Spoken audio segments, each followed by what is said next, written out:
नमस्कार दोस्तों। जय श्री कृष्णा, राधे राधे। दोस्तों, कल पिछली कक्षाओं में जो हमने देखा पशु चिकित्सा विज्ञान के बारे में, जो हमारा फर्स्ट इंट्रोडक्टिव क्लास थी, पहली क्लास जो थी, उसके अंदर अपन ने देखा था पशु चिकित्सा विज्ञान के बारे में नॉर्मल इंट्रोडक्शन हुआ था। तो आज अपनी पहली क्लास है, तो आज अपन शुरू करने जा रहे हैं, तो इसके ऊपर चर्चा करते हैं। दोस्तों, पहले अपन बात करते हैं पशु चिकित्सा विज्ञान। पशु चिकित्सा विज्ञान को परिभाषित करें तो देखो दोस्तों, पशुओं में होने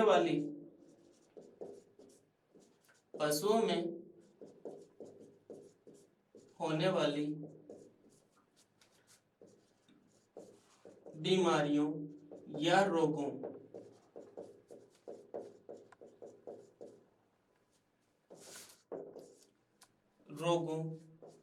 की नंबर 1 बात करें, डायग्नोसिस या पहचान। नंबर 2, प्रोग्नोसिस या फोरकास्टिंग ऑफ डिजीज, जिसे बोलते हैं रोग का भविष्य। रोग का भविष्य बताना।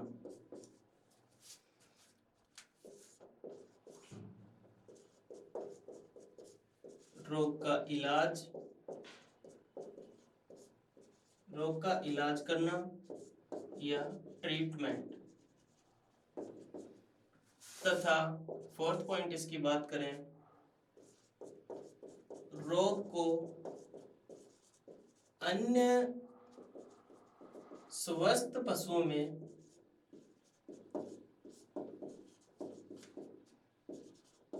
फैलने से रोकने के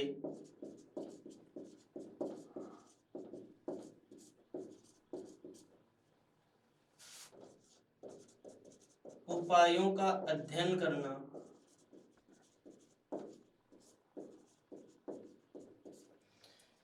इन सभी चीजों को मिलाकर के जो विज्ञान बनता है उसे ही बोलते हैं चिकित्सा विज्ञान। अर्थात पशुओं में होने वाले रोगों की, बीमारियों की पहचान करना, उसके रोग की भविष्यवाणी करना कि भाई ये रोग ठीक हो सकता है अथवा पशु की मृत्यु हो जाएगी, ये इसमें पशु के इलाज में पैसे खर्च करने चाहिए अथवा नहीं करने चाहिए। रोग का इलाज करना, उसी के अनुरूप रोग का इलाज करना, और वह रोग संक्रामक है अथवा असंक्रामक है इसके बारे में बताना। इसके अलावा रोगों का अन्य स्वस्थ पशुओं में रोग फैल ना जाए, या रोग किसी समूह के अंदर, एक पशु के अंदर रोग है वो उस पूरे समूह में ना फैल जाए, उसे रोकने के लिए जो उपाय किए जाते हैं उन सब का अध्ययन करना। ये सभी को मिला करके इसे बोलते हैं मेडिसिन या पशु चिकित्सा विज्ञान। अब दोस्तों अपन देखते हैं जो पशु चिकित्सा विज्ञान है उसको ब्रॉडली 2 कैटेगरीज में डिवाइड किया गया है, 2 वर्गों में विभाजित किया गया है। तो अपन बात करते हैं पशु चिकित्सा विज्ञान के जो 2 वर्ग हैं दोस्तों, उन 2 वर्गों की बात करें तो इसका पहला जो वर्ग है वो है क्लिनिकल वेटरिनरी मेडिसिन, और दूसरा जो वर्ग है वो है प्रिवेंटिव वेटरिनरी मेडिसिन। अब दोस्तों, क्लिनिकल वेटरिनरी मेडिसिन जो है इसके अंतर्गत ऐसी बीमारियों को रखा गया है जो असंक्रामक हैं।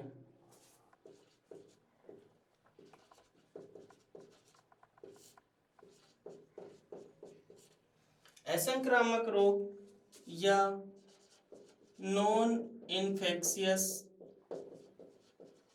डिजीज।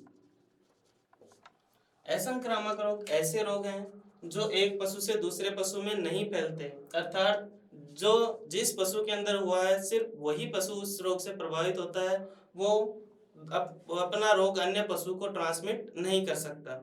ऐसे रोगों को और उनके इलाज को जिस शाखा के अंदर रखा गया है उसे बोलते हैं वेटनरी क्लिनिकल मेडिसिन। तो इसके अंतर्गत ऐसे रोगों का अध्ययन किया जाता है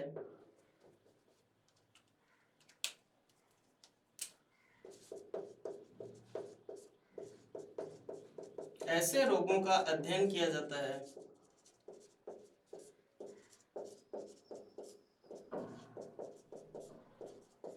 जो रोग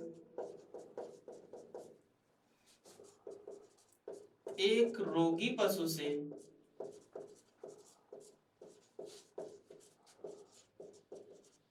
अन्य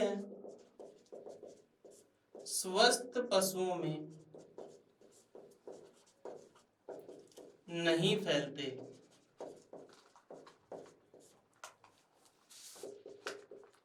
ऐसे रोगों की पहचान व इलाज करना ही क्लिनिकल वेटनरी मेडिसिन कहलाता है।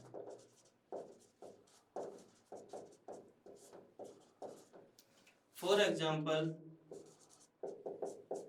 मिल्क फीवर या दुग्ध बुखार। दोस्तों मिल्क फीवर जो है ये हाइपोकैल्सीमिया या रक्त में कैल्शियम की कमी से होने वाला रोग है। इसके उपचार के लिए हम कैल्शियम बोरोग्लूकोनेट सॉल्यूशन का उपयोग करते हैं जिसको हम स्लो आईवी देते हैं। और इसके ट्रीटमेंट में इसका जो 2/3 पार्ट है वो स्लो आईवी दिया जाता है और रिमेनिंग 1/3 पार्ट जो है वो सबकट रूट से दिया जाता है। दोस्तों कैल्शियम बोरोग्लूकोनेट सॉल्यूशन जो है वो प्रिपरेशन की अगर अपन बात करें वो किस प्रिपरेशन में आता है तो वो 450 ml बोतल में आता है। तो मिल्क फीवर जो है वो ऐसे पशु में होता है जो जनरली तीसरी ब्यात में होता है। तीसरी ब्यात में जब पशु ब्याता है तो ब्याने के बाद पशु गिर जाता है और उठता नहीं है। होता किस वजह से? रक्त में कैल्शियम की कमी की वजह से होता है। इसके अंदर कैल्शियम बोरोग्लूकोनेट सॉल्यूशन आईवी और सबकट रूट से दिया जाता है। 450 ml जो आता है उसके अंतर्गत अगर अपन उसके 2/3 पार्ट की बात करें तो तकरीबन 300 ml का जो सॉल्यूशन होता है वो तो स्लो आईवी देते हैं, मतलब धीरे धीरे आईवी या वेन में दिया जाता है। और रिमेनिंग जो 1/3 पार्ट जो होता है वो तकरीबन 150 ml ये सबकट रूट से दिया जाता है। दोस्तों अब अपन बात करते हैं वेटनरी प्रिवेंटिव मेडिसिन की। वेटनरी प्रिवेंटिव मेडिसिन की अगर अपन बात करें तो वेटनरी प्रिवेंटिव मेडिसिन के अंतर्गत ऐसे रोगों को रखा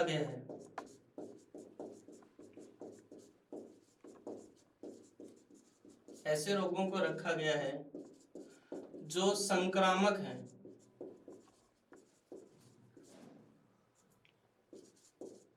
अर्थात एक पशु से दूसरे पशु में या पशु समूह में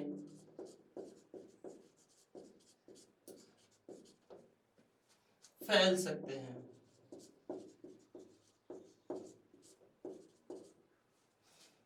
तथा ऐसे रोगों का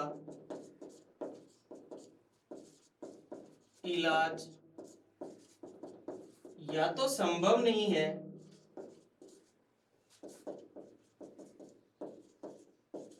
या अभी तक खोजा नहीं गया है।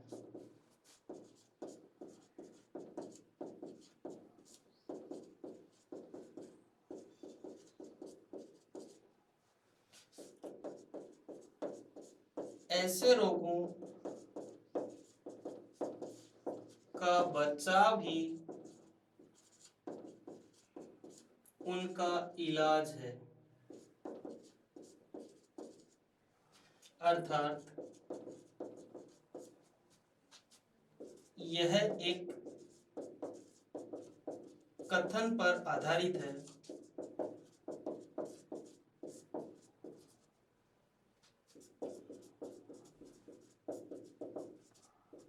प्रिवेंशन इज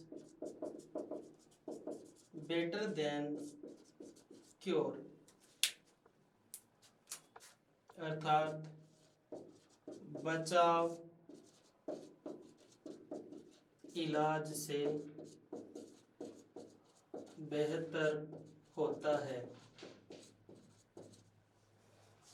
अर्थात हम उस रोग से बचे रहेंगे तो वही उसका इलाज है, क्योंकि उस रोग का अभी तक इलाज या तो खोजा नहीं गया है या संभव नहीं है, उसका बचाव ही उसका इलाज है। तो इसके अंतर्गत ऐसे संक्रामक रोगों को रखा गया है, जो संक्रामक है, ऐसे रोगों को रखा गया है जो एक पशु से दूसरे पशु में फैल सकते हैं या पूरे समूह में फैल सकते हैं, और पूरे समूह में फैल गए तो उन सभी पशु वो बेकार हो सकते हैं, उनकी मृत्यु हो सकती है, तो उससे बहुत बड़ा लॉस हो सकता है। उससे लॉस से बचने का एक ही तरीका है कि उस रोग से बचा जाए, उस रोग को जिस पशु के अंदर फैला है उसे अन्य पशुओं में नहीं फैलने दिया जाए। तो इसके अंतर्गत अपन क्या क्या उपाय करते हैं, उन उपायों के बारे में विस्तृत चर्चा करेंगे।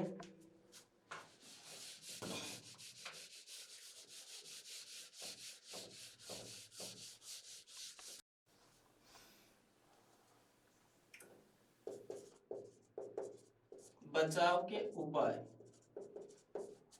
प्रिवेंटिव वेटरनरी मेडिसिन के अंतर्गत उन रोगों से अपन कैसे बच सकते हैं, इसके जो मुख्य मुख्य उपाय हैं उनके ऊपर अपन चर्चा करेंगे। तो फर्स्ट उपाय है isolation of sick animal from healthy one. अर्थात रोगी पशु को स्वस्थ पशु समूह से अलग रखकर, ताकि जो पशु रोगी है उस पशु से स्वस्थ पशु प्रभावित ना हो, ये इसका पहला उपाय है।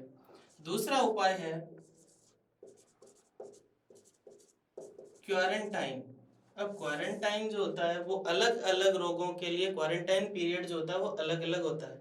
इसको मैं बताना चाहूंगा, क्वारंटाइन का मतलब क्या होता है। जब अपन कोई पशु खरीदते हैं तो हमारे पास पुराने जो पशु हैं उन पशुओं से उसको मिक्स नहीं करते, उनके साथ सम्मिलित नहीं करते, बल्कि तकरीबन 40 दिन तक, जो 40 दिन है ये स्टैंडर्ड माने गए हैं, इन 40 दिन को बोलते हैं क्वारंटाइन पीरियड।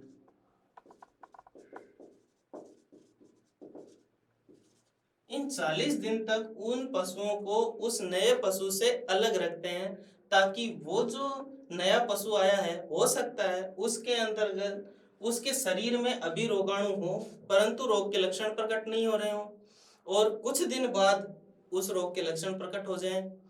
दरअसल इसके अंतर्गत एक टर्म आती है इंक्यूबेशन पीरियड। अब ये इंक्यूबेशन पीरियड क्या होता है, देखो जिस दिन रोगाणु जिस दिन शरीर में प्रवेश करते हैं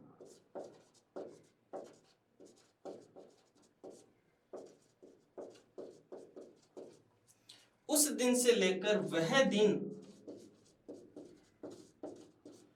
जिस दिन रोग के प्रथम लक्षण प्रकट होता है, रोग का प्रथम लक्षण प्रकट होता है, उसके बीच का जो टाइम गैप है उसे ही बोलते हैं इंक्यूबेशन इंक्यूबेशन पीरियड। तो जब वो पशु हमने खरीदा उस दौरान हो सकता है कि वो इस टाइम गैप के अंदर चल रहा हो और उसका कोई लक्षण प्रकट नहीं हो।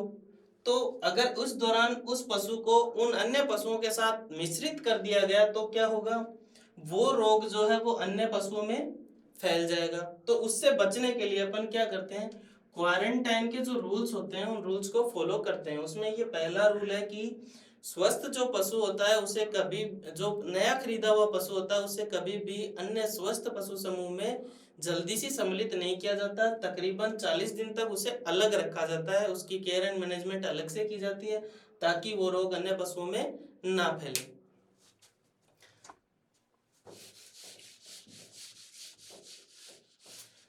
नेक्स्ट थर्ड पॉइंट की अगर अपन बात करें, थर्ड पॉइंट जो है ये है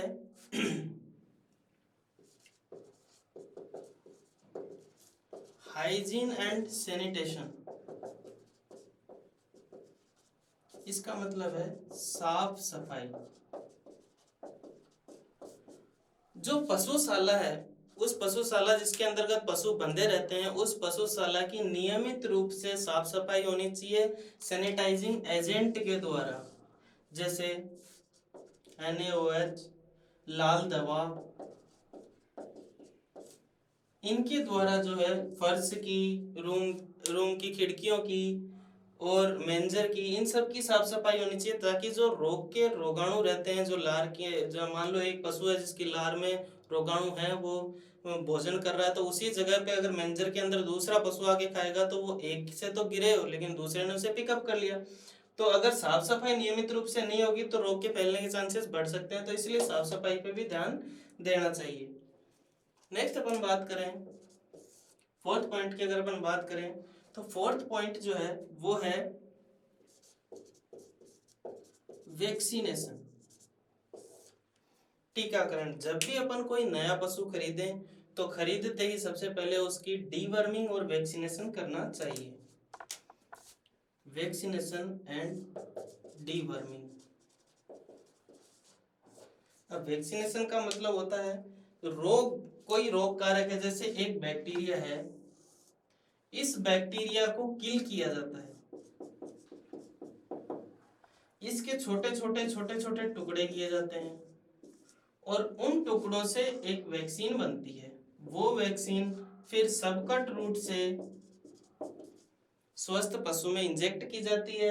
इन टुकड़ों को हमारी जो फेगोसाइटिक सेल्स होती हैं वो फेगोसाइटिक सेल्स इंगल्फ करती हैं, खा लेती हैं और उस बैक्टीरिया की ये जो छोटे छोटे पीस हैं इनकी एक फोटो खींच लेती हैं और उस फोटो की मेमोरी बन जाती है।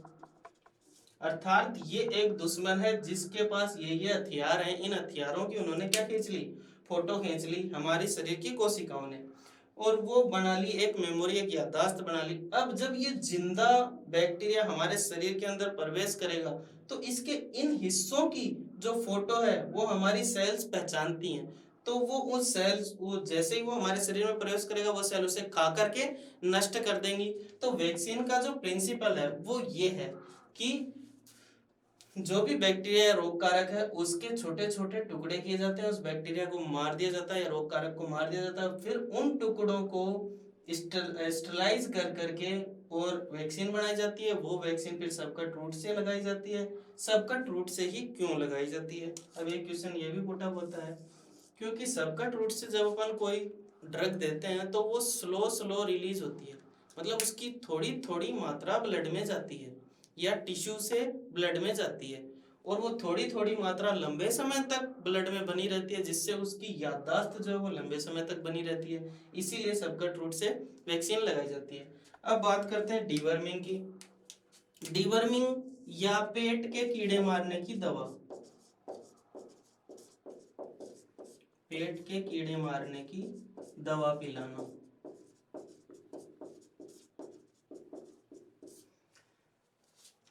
देखो दोस्तों, जब कोई पशु, अपन ने नया पशु खरीदा है, वो पशु पता नहीं कहाँ चर के आया होगा, क्या उसने खाया होगा, उस दौरान हो सकता है उसके पेट में असंख्य कीड़े हो या वर्म्स हो, और वो वर्म जब अगर उस उनके पेट के कीड़ों की सफाई नहीं की गई तो वो वर्म जहाँ पशुशाला होती है वहाँ पे पशु गोबर करेगा और फिर वो मेंजर में भी गिरेगा, कहीं ना कहीं टच होगा और फिर उसको दूसरा पशु क्या है चाट लेता है। चाटने से क्या है उसके कीड़ों के जो क्या होते हैं एग्स होते हैं, वो एग्स पशु लिकिंग के द्वारा, पशु जब दीवार को चाटता है या दूसरे पशु को चाटता है उसे लिकिंग बोलते हैं।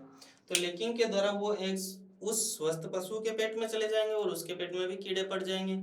और ये जो कीड़े होंगे ये क्या करेंगे, ये एक प्रकार के चोर हैं। हम पशु को जो भी चीज खिलाएंगे वो वो चीज उसका आधा न्यूट्रिएंट तो ये जो चोर पेट के अंदर बैठे रहते हैं ये चोरी कर लेते हैं। तो पशु को जितनी खुराक मिलनी चाहिए वो खुराक तो उसको मिल रही है, परंतु उसका हिस्सा जो ब्लड में जाना चाहिए वो ब्लड में नहीं जा पाता। इस वजह से पशु का प्रोडक्शन इफेक्ट होता है। दूसरी चीज, इस वजह से पशु की इम्यूनिटी डाउन होती है, पशु जल्दी किसी रोग से रोगग्रस्त हो सकता है। तो हमें वैक्सीनेशन और डीवर्मिंग पे भी, डीवर्मिंग के द्वारा भी अपन रोग से बचाव कर सकते हैं। नेक्स्ट जो 5th पॉइंट है वो है टेस्ट एंड स्लॉटर पॉलिसी।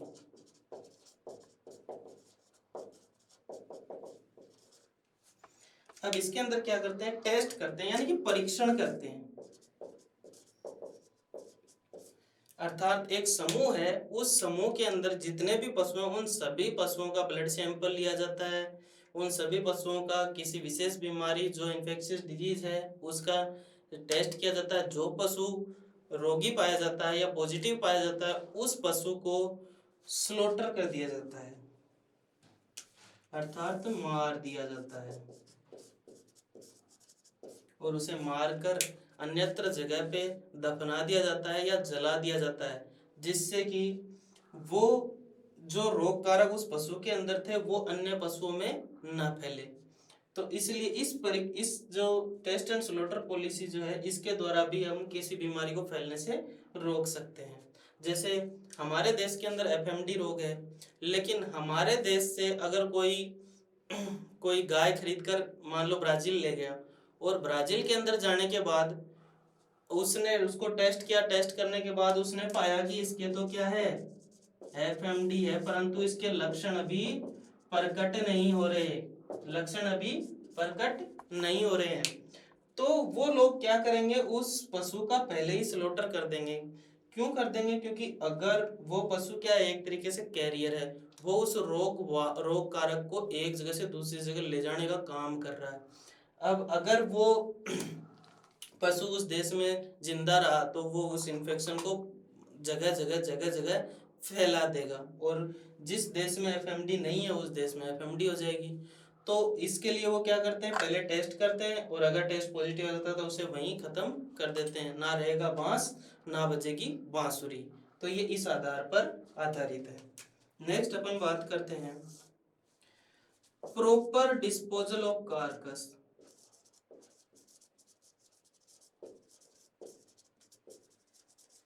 जो पशु की जो डेड बॉडी होती है, मृत शरीर जो पशु का होता है उसे बोलते हैं, पशु का जो मृत शरीर होता है उसको कार्कस बोलते हैं और जो मनुष्य का मृत शरीर होता है उसे कैडेवर बोलते हैं। ये है मृत शरीर मानव का, मानव के मृत शरीर को कैडेवर बोलते हैं और पशु के मृत शरीर को कार्कस बोलते हैं। तो ऐसा पशु जो किसी भयानक बीमारी से ग्रस्त था उस पशु के मृत शरीर को भी पूरी सावधानी से प्रॉपर जो डिस्पोजल है उसको गाड़ना है या गाड़ना है या जलाना है, उस तरीके से उसको उसकी मृत शरीर को नष्ट किया जाता है। डिस्पोजल के जो मेथड्स होते हैं वो मेथड की हम बात करें तो पहला डिस्पोजल का मेथड जो है वो है ब्यूरियल। ब्यूरियल का मतलब है गड्ढा खोदकर दफनाना।